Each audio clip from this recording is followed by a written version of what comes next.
Lalang. Pwede mo ko turuan sa math? Sa math, ano, yung mga ano, algebra ba yun? Oo. Ano?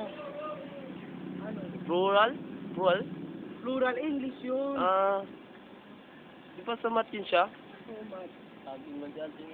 Basta, yung mga basta English, nakita mo number, English yun, tapos Oh. nakita mo yung number, math yun. Tanga yung teacher nila.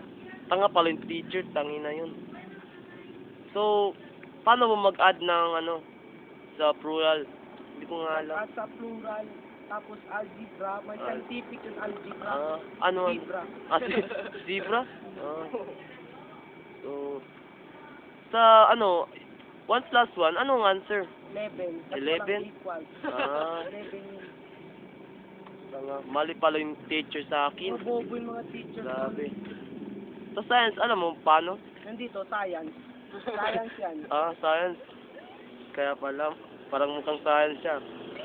Sa science, sino paborito mo? Scientist? Si, Kevin Garnett. Kevin Yung Garnett. kalbo. Maitim. Tapos maliit. Yung Maliit? Mami Bulls yung Mami Bulls? Anong ano niya? Yung, ano ba yung tawag doon sa nila? Yung na-invento nila. Na-invento sila na microscope. Microscope. Sila ng bola. Ah. Kasi mostly natalo yung si Pacquiao. Ano pala? Palot by cemento. Sige, Lalang, thank you sa pagturo sa Basta akin. mag-ano ka lang dito sa kanya. Sige. Salamat.